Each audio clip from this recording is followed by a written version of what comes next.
Assalamualaikum, apa khabar? Cikgu Rashidah kembali lagi. Okey, cikgu harap kamu hari ini sihat ya, dan bersedia untuk pelajaran kita pada hari ini. Okey, hari ini kita akan belajar secara ringkas saja, okey, tak terlalu panjang, dan cikgu nak kamu bersedia dengan buku teks ya. Buku teks Bahasa Melayu Jilid 1. Cikgu harap dah ada dekat tepi kamu ya. Sebab kita akan buat rujukan dan kita akan belajar dari buku teks. Okey. Tapi sebelum tu kamu dengar dulu penerangan cikgu untuk tajuk hari ini. Okey. Cikgu tajuk apa hari ini? Okey. Kita hari ini akan belajar tentang pantun. Kita dah pernah buat ya. Cikgu rasa kelas selain pada kelas Arif, kelas lain pun dah belajar tentang pantun. Dah cuba menyebut atau membaca pantun kan. Okey, untuk hari ini kita akan belajar tentang ciri-ciri pantun. Maksudnya pantun tu ada ciri-ciri tertentu. Dia tak boleh terus macam tu je baca macam tu je. Okey? Ingat tak pantun tu yang mana? Takkan tak ingat kot.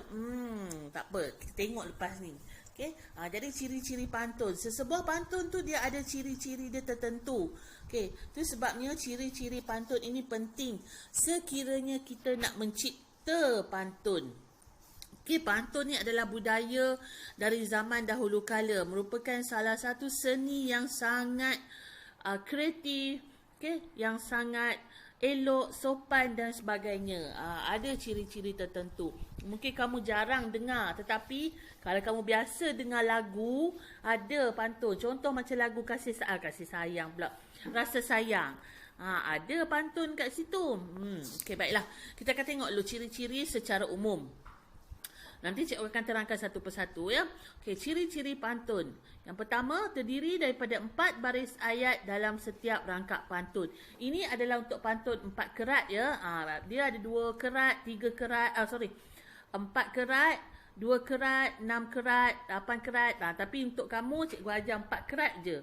Okey, baik, terdiri daripada 4 baris ayat dalam setiap rangkap pantun. Setiap baris 8 hingga 12 suku kata. Baris 1 dan 2 merupakan pembayang maksud. Baris 3 dan 4 merupakan maksud pantun. Rima akhir AB. Jeda di tengah baris pantun. Okey, kamu jangan pening sabar. Cikgu akan terangkan satu persatu. Okey, baik, jadi pantun 4 kerat ataupun 4 baris ni, okey, ada 4 barisan dia. Kita dah belajar ni ya. Kemudian setiap baris dia antara 8 hingga 12 suku kata sebab nak mencantikkan dia. Dan baris pertama dengan baris kedua itu pembayang maksud. Baris yang ketiga adalah maksud kepada pantun tersebut. Dan rima tu maksud dia yang bahagian akhir. Okey, dia akan kena sama. Baris pertama kena sama dengan baris ketiga, baris kedua kena sama dengan baris keempat dan jeda di tengah-tengah. Kamu jangan risau. Lepas ni cikgu akan tunjukkan contoh dan terangkan satu persatu apa maksudnya. Okey, apa maksud jeda, apa itu rima, okey, dan macam mana juga pembayang maksud dan maksud pantun. Okey, cikgu rasa untuk kelas Arif cikgu pernah terangkan ya pembayang maksud dan juga maksud pantun. Masa kita masih bersemuka hari itu. Okey, cikgu ada ajar yang itu. Okey, baik, kita tengok ciri yang pertama iaitu pembayang maksud dan juga maksud pantun. Okey, jadi ciri pantun ni memang penting kena ada pembayang maksud dan kena ada maksud. Okey, cikgu macam mana pembayang maksud ni? Okey, pembayang maksud tu biasanya kita nak mencantikkan pantun tu kita bagi dia secara umum dulu. Kemudian baris pertama dan baris kedua secara umum untuk pembayang maksud dan baris ketiga dan keempat okey ada maksudnya. Lepas ni cikgu tunjukkan contoh pantun, kamu akan lebih faham. Okey, tumpukan perhatian betul-betul sebab nanti bila kita bersemuka nanti cikgu nak suruh kamu pula cerita pantun. Boleh ke tak boleh? Senang je tau. Okey, baik, kita tengok contoh pantun yang cikgu bagi hari ini. Cikgu gunakan pantun yang biasa kita dengar. Okey, buah cempedak di luar pagar, ambil galah tolong jolokkan. Saya budak baru belajar, kalau salah tolong tunjukkan. Inilah dia pantun. Kita dah belajar kan? Dan cara cikgu lafazkan pantun tadi adalah antara contoh cara yang biasa dilafazkan oleh pemantun-pemantun. Sekarang cikgu tak pastilah ada ke tidak pertandingan pesta pantun. Kalau dulu ada, dan cikgu pernah masuk dulu pertandingan pesta pantun masa cikgu sekolah menengah dulu. Okey. Cikgu ulang balik. Buah cempedak di luar pagar, ambil galah, tolong jolokkan. Saya budak baru belajar, kalau salah tolong tunjukkan.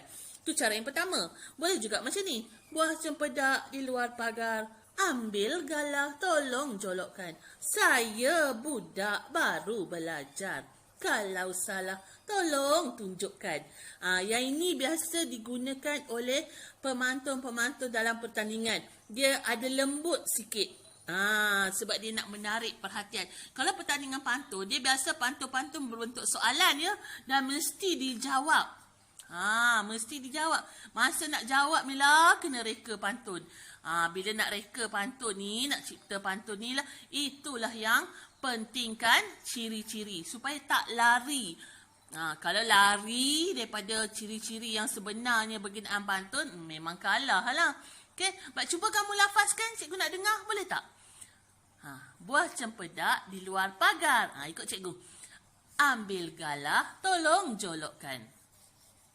Saya budak baru belajar, kalau salah tolong tunjukkan.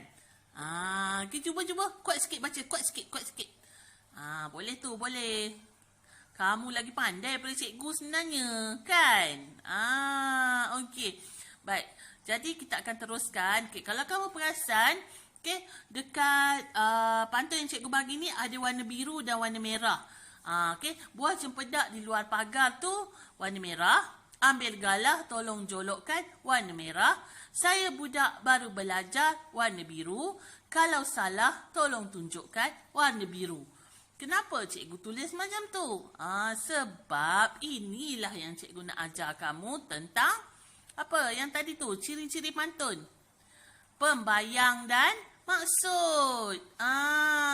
Buah cempedak di luar pagar, ambil galah, tolong jolokkan. Itu pembayang. Okay, nak menunjukkan macam apa perkataan ataupun apa yang nak beritahu tentang maksud. Dia bagi tahu pembayang dulu. Dia bagi tahu perkataan-perkataan, baris-baris supaya nak cantikkan. Barulah dia tulis maksud. Saya budak baru belajar, kalau salah tolong tunjukkan. Itu maksud yang nak disampaikan. Tetapi setiap pantun apa pun dia kena ada pembayang maksud dia dulu. Ada setengah pantun pembayang maksud dan maksud dia saling berkait. Ada juga pantun yang tak ada kaitan tetapi masih diperlukan untuk menulis pembayang pantun tersebut ataupun pembayang maksud tersebut supaya pantun ni nampak cantik. Ini yang dikatakan seni halus, seni pantun.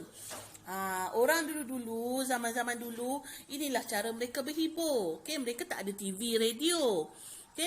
Jadi mereka berpantun dan mereka gunakan pantun-pantun ini sama ada untuk nyanyian ke ataupun saling berbalas ke. Dan pembayang maksudnya biasa mereka gunakan alam sekeliling. Macam contoh ni, buah cempedak di luar pagar, ambil galah, tolong jolokkan. Buah cempedak, pokok cempedak, tahu kan? Maknanya yang ada di sekeliling mereka.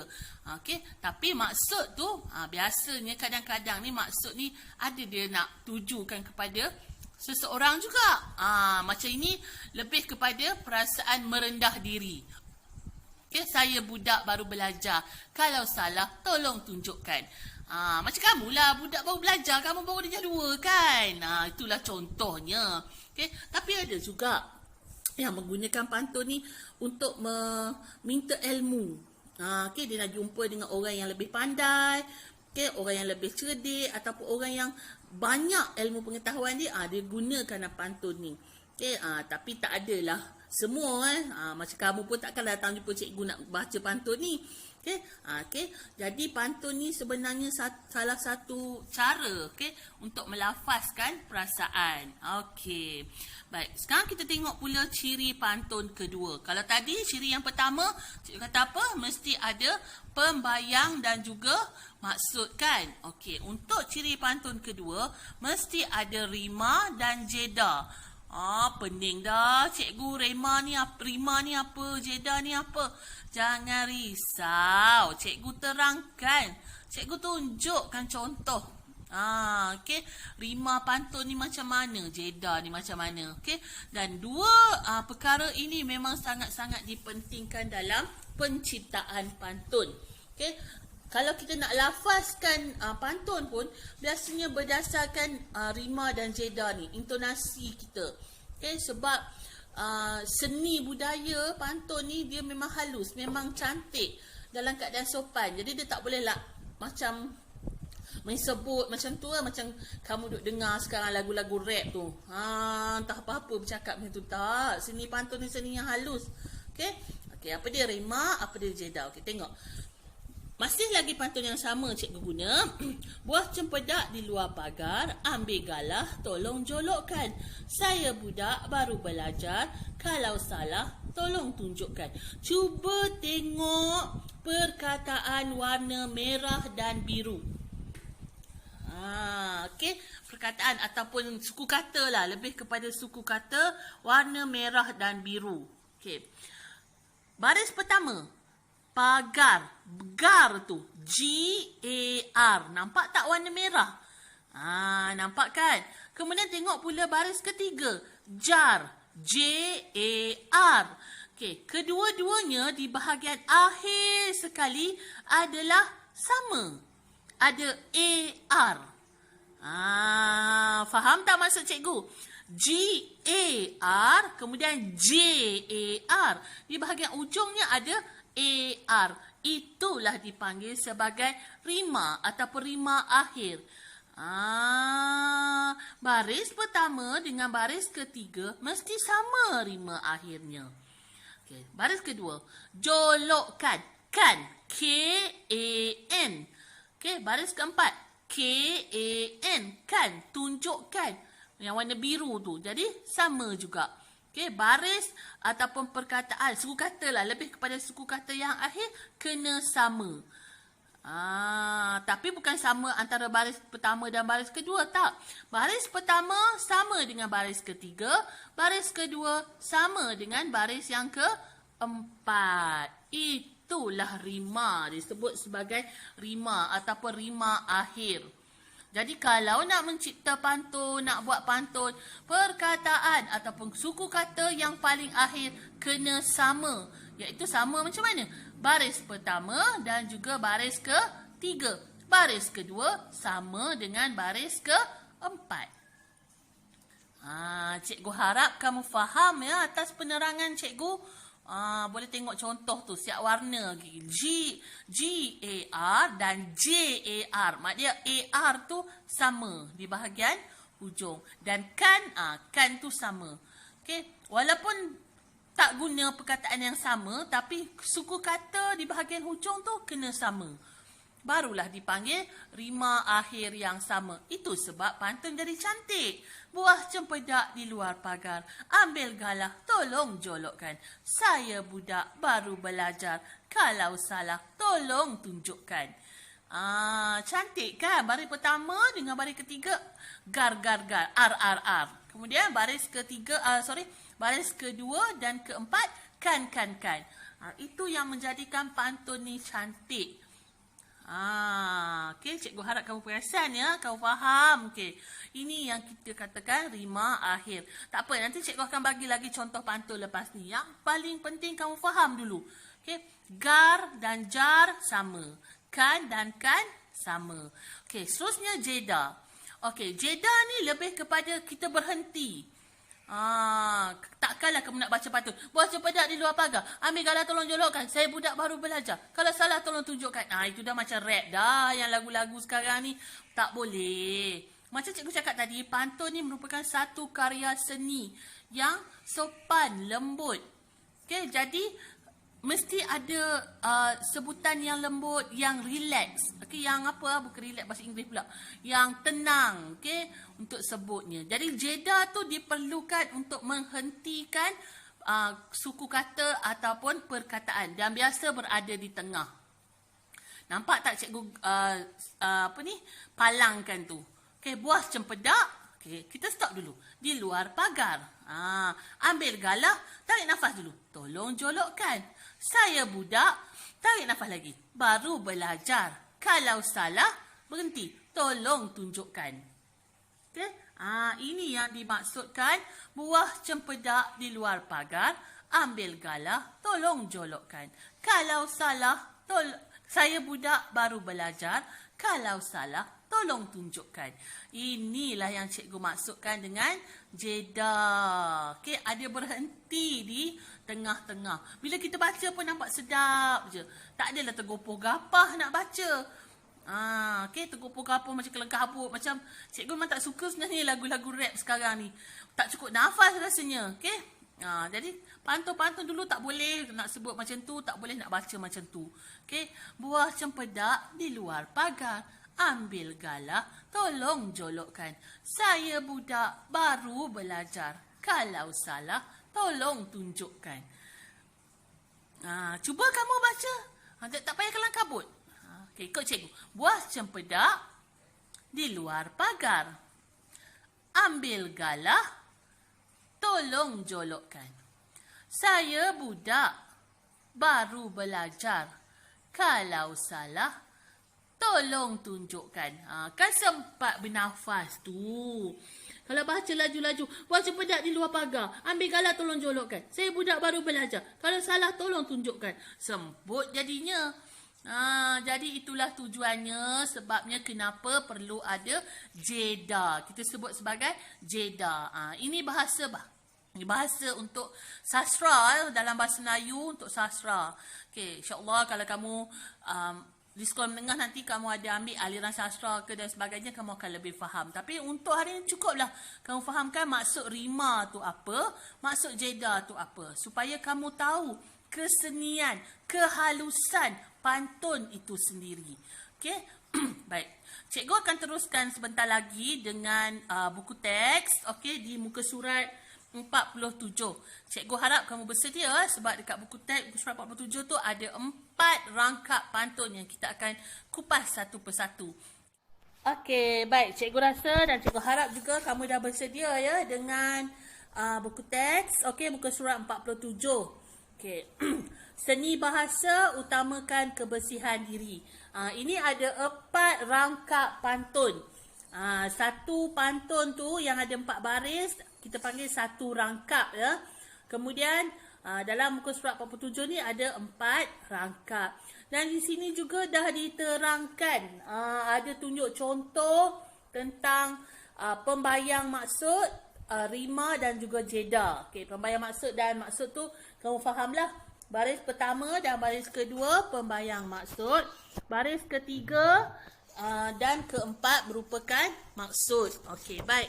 Kita tengok yang pertama ya. Masak kari si ikan kaci, potong bersegi sayur umbut.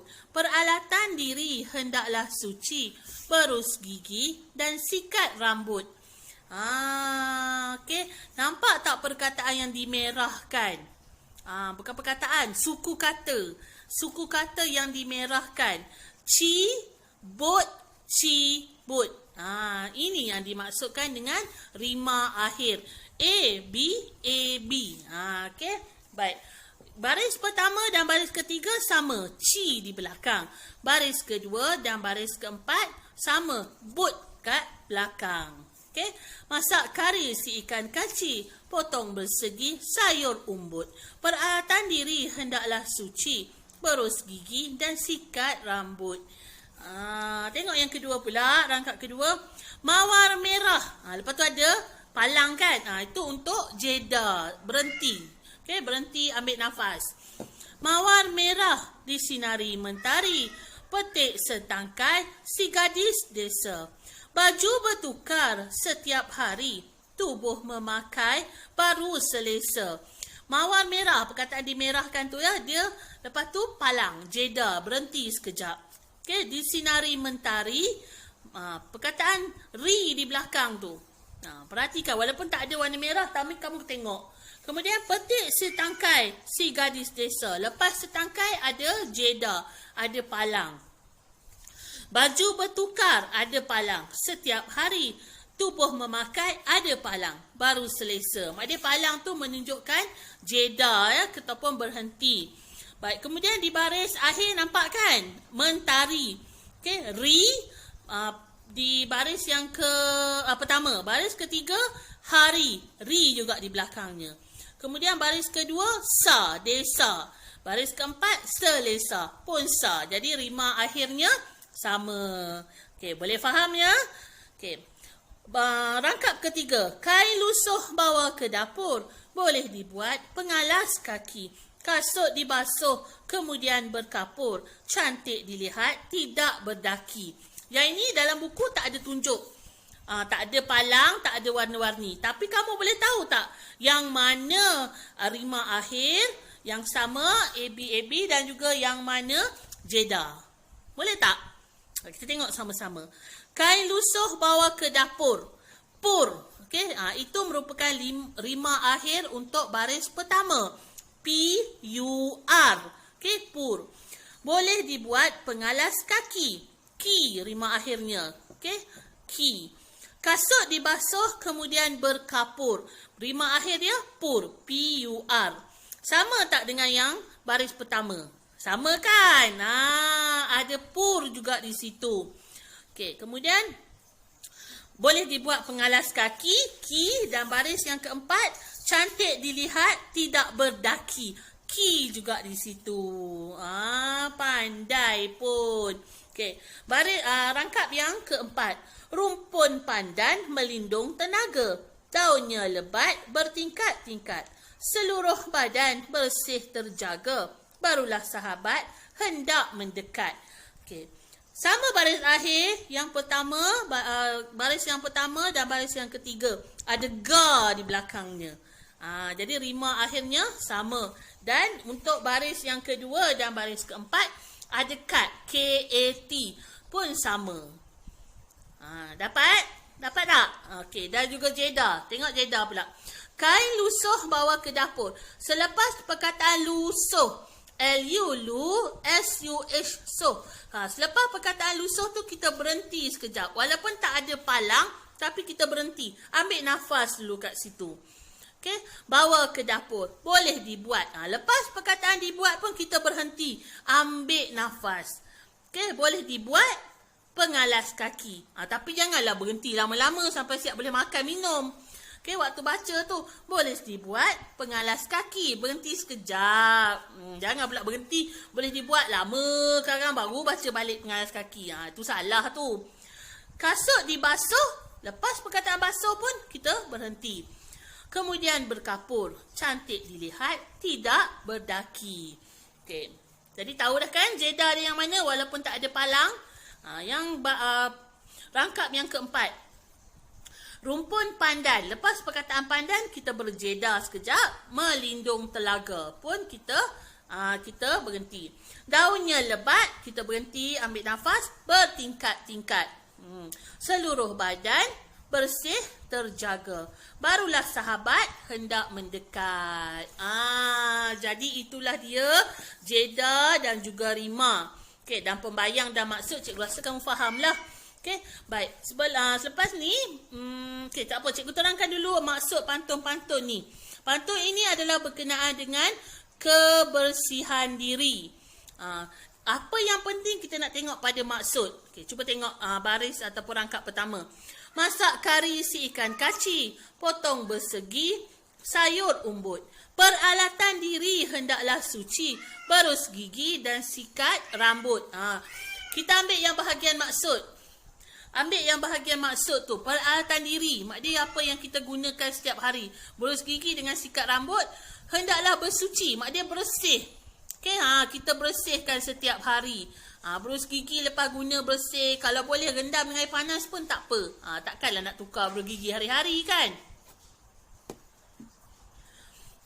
Okey, kemudian berus gigi dan sikat rambut. Itu contoh peralatan diri lah. Okey, perangkap yang kedua. Bawa mawar mekar di sinari mentari. Petik setangkai si gadis desa. Baju bertukar setiap hari, tubuh memakai baru selesa. Okey, yang ini kalau siapa ada baju lebih, bolehlah tukar-tukar baju nak pergi sekolah. Tapi kalau tak ada, okey, pastikan baju yang kita pakai semalam tu masih bersih. Kalau sempat basuh supaya kita rasa selesa, tak ada bau, tak ada kotor. Itu maksudnya ya. Okey, rangkap ke-3. Kain lusuh bawa ke dapur. Boleh dibuat pengalas kaki. Kasut dibasuh kemudian berkapur. Cantik dilihat, tidak berdaki. Maksudnya kasut lah. Kasut sekolah. Okey, mesti berkapur. Tapi sekarang kebanyakan kasut hitam kan. Dah tak nampak dah kasut hitam ni. Kotor-kotor. Tapi kena basuh lah juga. Tak bolehlah sepanjang setahun pakai kasut tak basuh. Nampak sangat tak jaga kebersihan. Okay. Rumpun pandan melindung tenaga. Daunnya lebat bertingkat-tingkat. Seluruh badan bersih terjaga. Barulah sahabat hendak mendekat. Maknanya satu badan kita ni kena bersih. Mandi selalu, bersihkan diri, kemas. Kalau yang lelaki sikat rambut elok-elok, tak mau rambut panjang, barulah ada orang nak berkawan. Kalau bau busuk je, kamu nak kawan dengan orang pun lari tak nak. Kena bersih lah. Bersih tak semestinya apa, nak pakai minyak wangi ke apa. Mandi. Ada setengah tu bangun pagi sampai petang baru mandi. Ya Allah, punya sampai macam tu.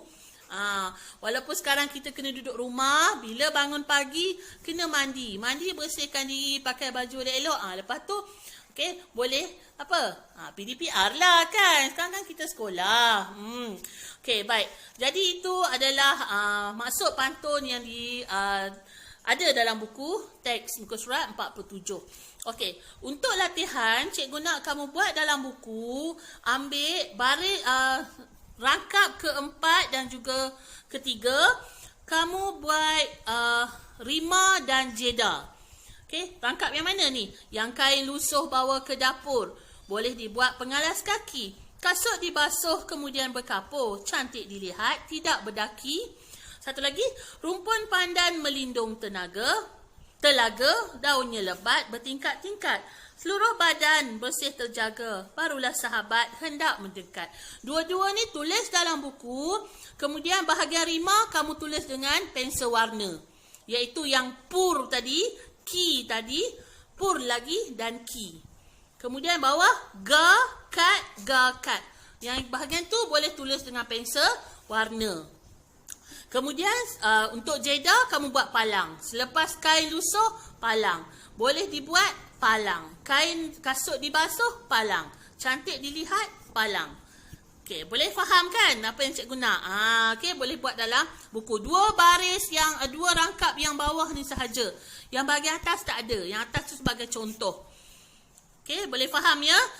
Tak perlu tulis warna lain. Cuma di bahagian rima sahaja kamu guna pensel warna. Tak kisahlah warna merah ke biru, kuning ke, yang mana senang. Okey, buat dalam buku tulis. Kalau kelas Arif, boleh buat dalam buku nombor 3. Okey, kelas 2 Arif, buku nombor 3. Tulis hari dan hari bulan hari ni. Okay, cikgu juga ada bagi link untuk soalan. Cikgu akan sertakan nanti. Cikgu akan letak dekat Telegram. Jadi kamu boleh jawab lah. Maknanya dia kamu ada 2 latihan. Yang pertama, buat yang buku tulis. Buat buku teks muka surat 47. 2 rangkap yang bawah. Kemudian buat latihan di link. Okay? Boleh? Okay, cikgu harap kamu faham apa yang cikgu ajar hari ini. Iaitu berkaitan dengan maksud pantun, pembayang maksud dan juga rima dan jeda. Okey, sampai kita jumpa lagi insya-Allah hari Isnin nanti. Okey, untuk kelas adil dan juga aktif, cikgu akan ambil alih ke kelas cikgu Aisyah. Jadi cikgu akan buat dalam satu Telegram khas. Cikgu akan maklumkan kemudian. Okey, jumpa lagi. Assalamualaikum. Bye. Jangan lupa buat kerja cikgu ya.